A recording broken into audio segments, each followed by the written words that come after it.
Hello, வணக்கம், Sundaresan சாருங்களா? DSP பேசுறேங்க sir வணக்கம், நான் பாலிமர் நியூஸ் எடிட்டர் வேல்ராஜ் பேசுறேன், சென்னையில. Good morning sir. வணக்கம் சார். பார்த்தா ஒரே பரபரப்பாகி போச்சு. ஆமா, என்ன சார் இஷ்யூ? எதுக்காக நம்மகிட்ட இருந்து வண்டியை வாங்கினாங்க சார்? இல்லைங்க, அதாவது வந்து ஒரு 5ஆம் தேதி வந்து ஆனரபிள் மினிஸ்டர் திரு மெய்யநாதன் அவருடைய பாதுகாப்பு பணிக்கு எங்களுடைய வண்டியை கேட்கறாங்க. சரி. அது வந்து புரோட்டோகால்ல கிடையாது. அந்த வண்டி புரோட்டோகால்லயே வராது. கான்வாய்க்குன்னு தனி வெஹிக்கிள் இருக்கு. அதனால இந்த வெஹிக்கிள் வந்து நான் தர மறுத்துட்டேன். இது சம்பந்தமா எஸ்பி இன்ஸ்பெக்டர் முதல்ல ஏஆர்எஸ்ஐ பேசுறாருங்க, முடியாதுன்னு சொல்லிட்டேன். எந்த ஒரு ஆர்டர் இல்லாம நான் தர முடியாது. நான் ஒரு டிஎஸ்பி கெசட்டட் ஆபீசர். ரெண்டாவது வந்து இதுக்கு வந்து ஒரு உத்தரவு போடணும். இந்த வண்டி வேணும்னா ஒரு உத்தரவு போடணும். ரெண்டாவது வந்து இன்னைக்கு ஏடிஜிபி திரு ஜெயராமன் சாருக்கு ஒரு ப்ராப்ளம் ஆச்சு, தெரியும் உங்களுக்கு. ஆமா. அந்த வாகனத்தை வந்து அவருடைய வாகனம் வந்து சரியா இது இல்லாம அன்ரெக்கார்டா போய் பிரச்சனை எல்லாம் ஆயிருக்கு. அதனால வந்துட்டு நான் தர மறுத்துட்டேன். அதுக்கப்புறமா எஸ்பி இன்ஸ்பெக்டர் என்ன பேசுறாரு, காலையில கூப்பிட்டு பேசுறாரு 5ஆம் தேதி.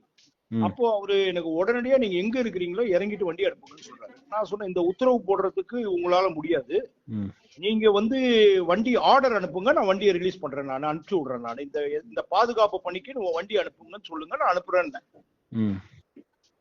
குடுக்கலன்னு சொல்றதுக்காக உடனடியா மைக்ல கூப்பிட்டு என்ன திருச்செந்தூர் நின்னு ஏற்கனவே ஒரு டிஎஸ்பி ஏஆர் திரு கிருஷ்ணன் பந்தோபஸ்து போட்டிருக்காங்க. அவரை மாத்திட்டு அவர் தஞ்சாவூர் கிளம்பி போயிட்டாரு பந்தோபஸ்து போறதுக்கு. அவரை திருப்பி வர சொல்லிவிட்டு என்ன வந்து உடனே அந்த திருச்செந்தூர் பந்தோபஸ்துக்கு அனுப்புறாங்க. சரி, ஓகே, நோ இஷ்யூ. நானு போய் பந்தோபஸ்து முடிச்சுட்டு 7ஆம் தேதி பந்தோபஸ்து முடிக்கிறேன். திருப்பி இங்க இருந்து போன்ல எஸ்பி ஆபீஸ் இருந்து கூப்பிட்டு நீங்க அப்படியே திருவாரூர் பந்தோபஸ்துக்கு போங்கன்றாங்க. அதையும் போய் பார்த்துட்டு 3 நாள் பார்த்துட்டு இங்க டிஸ்ட்ரிக்ட் என்ட்ரு ஆன உடனே என்னுடைய வண்டியை மறுபடியும் மெய்யநாதன் மினிஸ்டருக்கு வண்டி வேணும்னு சொல்லி கேட்கறாங்க. கேட்டவுடனே நான் ஒண்ணு சொல்லல, ஏற்கனவே சிஎம் இதுல ப்ராப்ளம் ஆச்சுங்க, கான்வாயில 2 வாட்டி ஒயர் கட் ஆகி போச்சு, நீங்க கேக்குறீங்க, மறுபடியும் கேக்குறீங்க, ஏஆர்எஸ்ஐ ரிக்வெஸ்ட் பண்றீங்க, நான் கொடுக்குற ஒண்ணு பிரச்சனை இல்ல, ஆனா இந்த வண்டி ப்ராப்ளம் உள்ள வண்டி பாத்துக்கங்கன்னு சொல்லி கொடுத்துட்டேன். கொடுத்ததுல இருந்து இன்னைய வரைக்கும், நான் கொடுத்தது 10ஆம் தேதி, இன்னைய வரைக்கும் எனக்கு வாகனமே கொடுக்கல. நானும் பைக்ல போனேன், எல்லாம் பண்ணேன். சரி, ஒரு கட்டத்துக்கு அப்புறமா எங்கிட்ட சொந்த பைக்கும் இல்ல, நான் எல்லாம் போலீஸ் கிட்ட இரவல் வாங்க முடியாது. அதனால வந்துட்டு நான் இன்னைக்கு காலையில் என்னுடைய அலுவலகத்துக்கு நேத்தும் இன்னைக்கு நடந்து போனேன். இன்னைக்கும் நடந்து போனேன். படம் பிடிச்சு போட்டிருக்கிறாங்க. இதுதான் விஷயம். வந்து நான் ஒரு 1200 மேல வழக்கு போட்டிருக்கேன். சரி, எங்க மயிலாடுதுறையில மட்டுமா இல்ல மொத்தமா இது வரைக்கும்? நான் மயிலாடுதுறை, நான் என்னுடைய பிடபிள்யூல சார். ஓ, சரி சரி சரி சரி. என்னுடைய பிடபிள்யூ யூனிட் மயிலாடுதுறை சீர்காழியில 2 இதுலயும் கிட்டத்தட்ட ஒரு 1200 வழக்கு போட்டிருக்கேன். சரி. அதுல 700 பேர் கிட்ட அரெஸ்ட் பண்ணி ரிமாண்ட் பண்ணிருக்கிறோம். 5 பேரை குண்டர் சட்டத்துல போட்டிருக்கேன். இது வந்து காரைக்கால் பார்டர் இருந்தனால ஹெவி வெஹிக்கிள் செக்அப் எல்லாமே ப்ராப்பரா பண்ணி கண்ட்ரோல் பண்ணிருக்கிறேன். இந்த அதிகாரிகளுக்கு சரியான பைசா போய் சேரல, எல்லாமே நின்னு போச்சு. நான் கடந்த நவம்பர் மாசத்துல இருந்து இங்க கண்ட்ரோல் பண்ணதுனால டிரான்ஸ்போர்ட் எல்லாம் நின்னு போச்சு. அதனால இவங்களுக்கு சாராயம் பணம் கிடைக்கல. என்ன வந்து எஸ்பி கூப்பிட்டு சொல்றாரு, பாலாஜி இப்படி கைய விரல காமிச்சு, இப்படி இருக்கிற விரல அப்படியே கொஞ்சம் வளைஞ்சு கொடுங்க, இல்லைன்னா விரல உடைச்சிருவாங்கன்றாரு. இது ஒரு அதிகாரி கிட்ட இப்படி பேசுற பேச்சா இது? இந்த மாதிரி அதிகாரிங்க கிட்ட நாங்க எப்படி வேலை செய்யறது? எப்படிங்க வேலை செய்யுது? நான் நேர்மையா இருந்தத ஒரே ஒரு காரணத்துக்காக இவ்வளோ சிக்கலை நான் அனுபவிக்கணுமா? நான் ஏற்கனவே மனித உரிமை ஆணையத்துல 5 வருஷம் நான் ஒர்க் பண்ணேன், வேலை செஞ்சேன், நேர்மையா இருந்தேன். இந்த மதுவிலக்கு அமலாக்க பிரிவு எப்போ போட்டாங்க உங்களை? என்ன வந்து நவம்பர் மாசம் சார். நீங்க வில்லிங்ல வந்தீங்களா இல்லாட்டி அவங்களா போட்டதா? நான் தான் சார் மனித உரிமை ஆணையத்துல வேலை செஞ்சேங்க சார். சரி. மனித உரிமை ஆணையத்துல வேலை செய்யும் போது நீங்க உங்களுக்கு தெரிஞ்சிருக்கணுமே, சுந்தரேசன் மனித உரிமை ஆணையத்தில் நேர்மையா விசாரிச்சு ஒரு புகார் கொடுத்ததுனால என்ன உடனடியா மாற்றப்பட்டேன்னு சொல்லி இது பண்ணாங்க. என்ன புகார் சார்?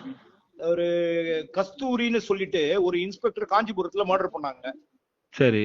அவங்க வந்து அதுல அக்யூஸ்டா காமிச்ச 2 பேரை சித்திரவதைக்கு உள்ளாக்கப்பட்டாங்க. சரி. அதுல என்கொயரி ஆபீசர் நானு. சரி. நான் என்கொயரி பண்ணி, ஆமா இதுல சித்திரவதை வந்து போலீஸ் ஆபீசர்ஸ் எல்லாம் இன்வால்வ்மெண்ட் ஆயிருக்கு, ஒரு IPS officer, training IPS officer Sriperumbudur மற்றும் ஒரு 2 ஏடிஎஸ்பி காவலர்கள் எல்லாம் இதுல ஈடுபட்டு இருக்காங்கன்னு ஒரு பிரிலிமினரி ரிப்போர்ட் கொடுத்தேன் எங்க சேர்பர்சன் மணிக்குமாருக்கு. உடனே வந்து அரசாங்கத்துக்கு அவரு அந்த ரிப்போர்ட் அனுப்பிச்ச உடனே அடுத்த நாளே என்ன மாத்திட்டாங்க, அங்கிருந்து மாத்திட்டாங்க. ஓ, இந்த மதிமுக பிரமுகர்னு நினைக்கிறேன் அவர் கைது செய்யப்பட்டவர். அதேதான் மாத்தின உடனே கமிஷன் என்ன விடல. ஒரு மாசம் என்ன வச்சிருந்தாங்க. அப்புறம் கமிஷன் மணிக்குமார த்ரெட்டன் பண்ணாங்க. அவர் வீட்டுல இருக்கிற செக்யூரிட்டி எல்லாம் வித்ட்ரா பண்ணாங்க. பண்ண உடனே அவரு என்ன பண்றாரு, வழி இல்லைன்னு சொல்லிட்டு என்ன மாத்தி விட்டாரு. நான் நவம்பர் 12 வந்து ஜாயின் பண்ணேன். ஜாயின் பண்ணிருந்த அக்டோபர் 10 போடுறாங்க. நவம்பர் 12 வந்து நவம்பர் 21 ஜாயின் பண்ணாங்க. அன்னில இருந்து இன்னி வரைக்கும் எனக்கு பிரஷர், ஒர்க்ல அவ்வளவு பிரஷர் இருந்தாலும் என்னுடைய கடமையை நான் கரெக்டா பண்ணிக்கிட்டு இருக்கிறேன். உங்க மேல ஏதாவது இங்க டிஸ்ட்ரிக்ட்ல துறை ரீதியான விசாரணை எதுவும் நடக்குதா? புரியல. துறை ரீதியாவா? ஆமா. இல்லையே.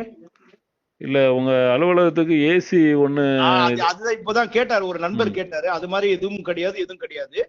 துறை ரீதியான நடவடிக்கையும் கிடையாது, ஒண்ணும் கிடையாது. இந்த ஏசி என்னுடைய எஸ்ஐ வீட்டுல இருந்தத எனக்காக வந்து கஷ்டப்படுறாரு. உள்ள உட்கார, அந்த ரூமை பாத்திருக்கீங்களா?